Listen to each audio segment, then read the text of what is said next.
Bon, on peut dire que le projet avance bien. J'ai encore avancé mon moulin à scie. Puis, je vais vous montrer ça. Là, ce que je vais faire, c'est mon collant. Je suis en train de travailler sur l'ordinateur. Mon collant, il est là. C'est ça, mon collant que j'ai dessiné aujourd'hui. Là. Rien de compliqué. Hervieux Sawmill. Fait que, avec mon cutter, je vais mettre du collant vert dedans. Puis, je vais faire le collant.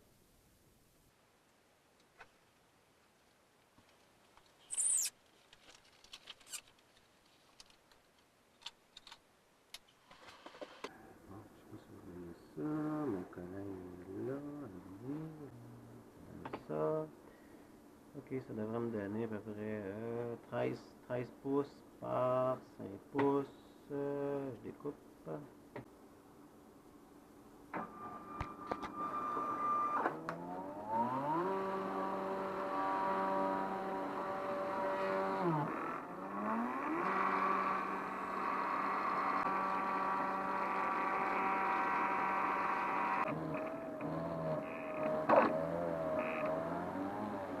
Bon, ok. Quand c'est terminé, on enlève le gros collant. On enlève le contour.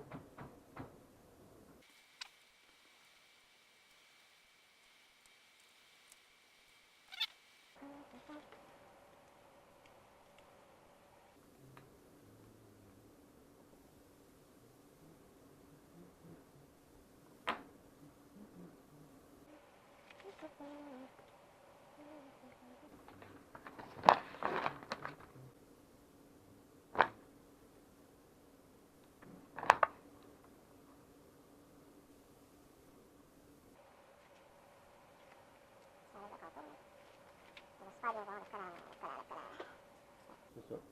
Ça, c'est le logo. Puis, comme je suis de nature qui économise dans la vie, ben, quand j'ai le temps comme ça, ben, je prends l'intérieur du collant que j'ai enlevé, puis je le colle sur un papier ciré d'un collant que j'avais déjà enlevé. Fait que ça me fait deux collants. Deux collants pour le trident. Et voilà. L'autre collant est là. C'est l'autre. Bon, ensuite de ça.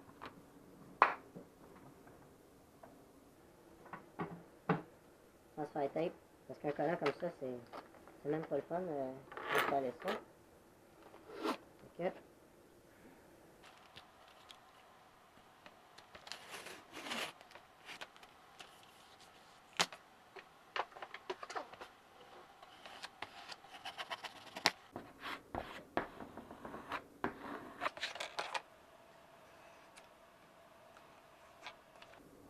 Voilà.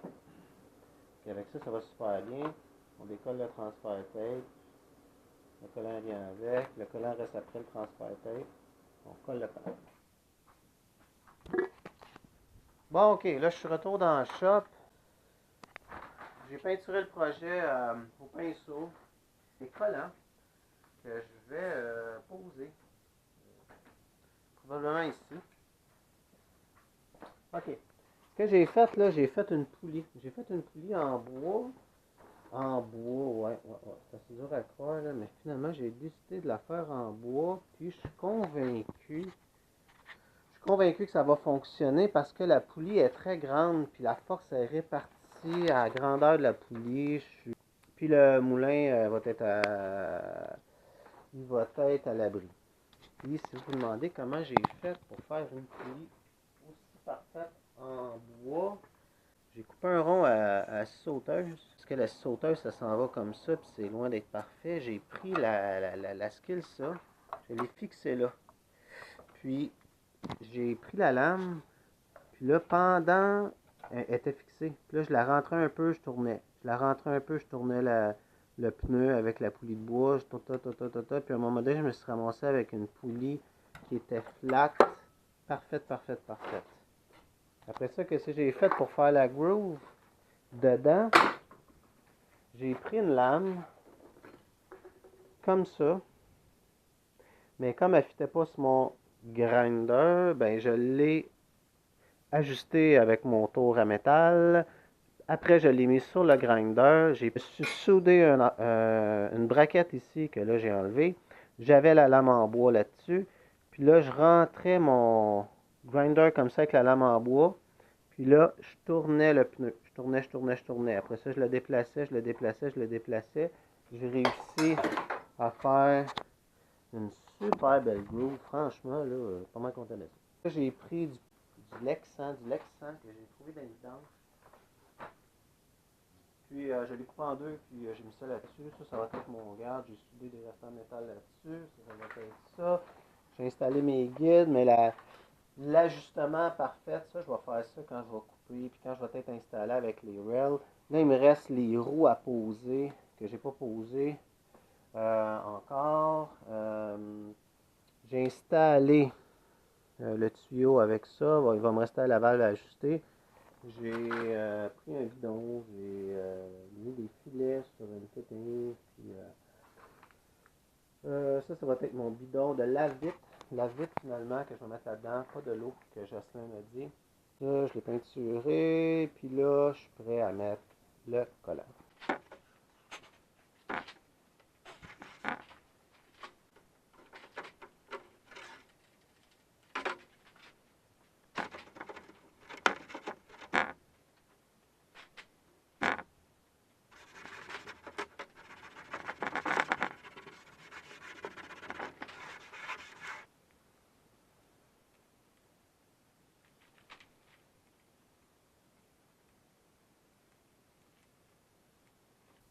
Voilà, pas si pire.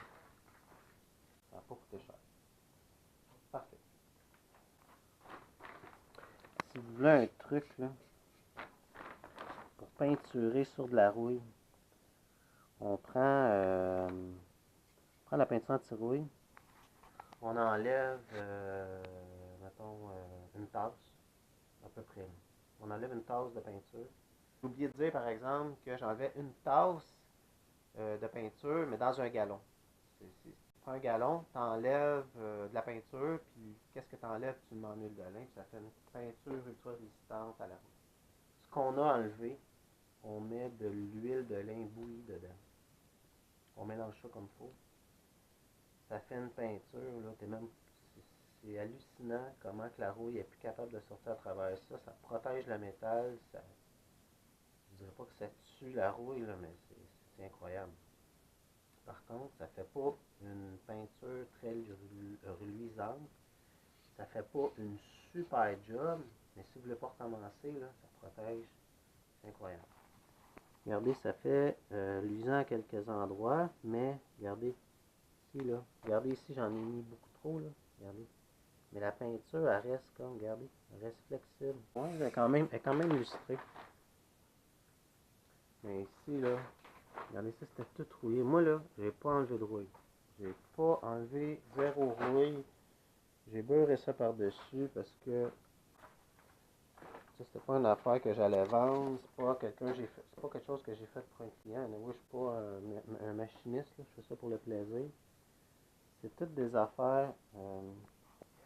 Ça a de la misère à sécher, là. Mais un coup, ça va être sec, là. J'ai peinturé un trailer comme ça, qui était rouillé, ça avait même pas de bon sens. Faut pas qu'il y ait des galettes de rouille, mais quand c'est de la rouille, là, surface, là. J'ai eu, entre autres, un commentaire, quelqu'un qui me dit que j'étais pas ben stressé. C'est correct comme ça? Fait que Gaston, il m'avait demandé quelle grandeur d'arbre que je pourrais couper avec ça. Ben, je répondrais que la hauteur, 11 pouces, ça, 11 et demi. La largeur que je vais pouvoir faire de planche, comme c'est là, ça ressemble à 25 pouces. Mais si ce morceau-là ici, je le mettrais vis-à-vis là, ce que je pourrais faire éventuellement, celui-là là, je pense que je pourrais me rendre à 30 pouces. Mais honnêtement, là, ça commence à faire des gros arbres, là, puis je pense pas d'avoir besoin des si grosses planches que ça. Ok, une autre affaire aussi que j'ai faite, c'est ça ici. Comme ça, ouais. Comme ça. Regardez. J'ai mis un ruban à mesurer. Puis, j'ai mis un plexiglas comme ça. Ça, hop, c'est ajustable. Ça veut dire que si j'enlève ma croûte, puis que je veux me faire une planche de 1 pouce, supposons que je le mets à 5 pieds ici. Bon, je le serre, ok, 5 pieds. Ben là, je pogne mon winch, puis là, je sais qu'à 59 pouces, je vais avoir descendu d'1 pouce. Fait qu'en théorie, si je descends d'1 pouce, la lame, elle descend d'1 pouce. Donc, je devrais avoir une planche d'1 pouce moins la coupe. Ciao.